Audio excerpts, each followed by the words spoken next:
Chaque année, des centaines de milliers de chasseurs de rêves auditionnent pour des émissions de télé-réalité en Chine. J'ai une grande ambition. Je veux une plus grande scène. Vous devez d'abord être vu avant de savoir si les gens vous aiment. Bien sûr, je veux plus d'exposition sur une plus grande plateforme. Pourtant, l'exposition ne se traduit pas nécessairement par un bon départ dans une carrière. Il s'agit du deuxième essai de Bo Yuan, 28 ans, dans une émission de télé-réalité de groupe musical.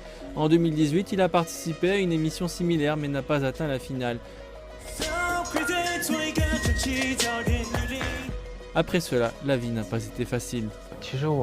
J'ai failli quitter mon emploi d'interprète avant d'auditionner pour l'émission.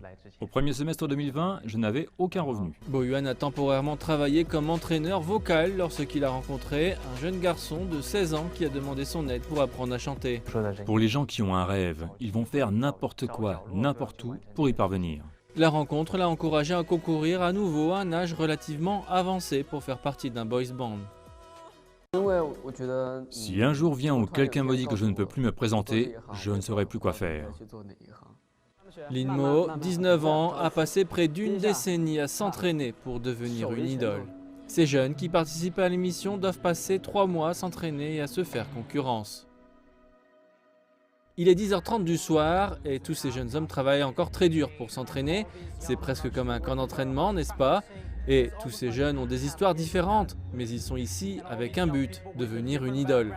Les deux plus grandes émissions de télé-réalité de survie de groupe en Chine, Idol Producer et Chuang, ont fait leur début en 2018. Depuis, ils ont obtenu un énorme succès. Et cette année, les deux émissions ont obtenu les 2 premières places pour les émissions de variété produites en ligne. Pour les producteurs, cela n'a pas été facile d'y arriver. À mon avis, pour qu'une émission de variété reste à flot, elle doit trouver un moyen d'intégrer les valeurs sociétales actuelles et aider les téléspectateurs à trouver une solution à toutes les situations défavorables auxquelles ils pourraient être confrontés actuellement. Et pour les artistes à la recherche d'une plus grande scène pour briller, ils doivent trouver la façon d'impressionner ces téléspectateurs. Pour chaque émission à succès, tous les participants ne deviendront pas célèbres. Tout dépend de vous, à quel point vous essayez et à quel point vous êtes talentueux. Dépendre d'une seule plateforme ne vous apportera rien. Quelqu'un peut se perdre à mi-chemin et cela peut être très effrayant. Nous devons donc trouver un équilibre pour ne pas perdre notre objectif. Trouver un équilibre n'est pas facile, un équilibre entre la vie et la scène, être une idole. Ces jeunes rêveurs travaillent dur pour obtenir une base de fans et ce sont les votes des téléspectateurs qui les aident à réaliser leurs rêves.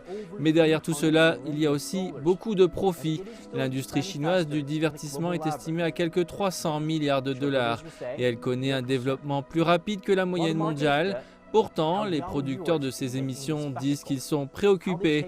Même si le secteur se porte bien, il faut savoir et garder en tête ce que les jeunes téléspectateurs pensent des émissions et comment ils les considèrent.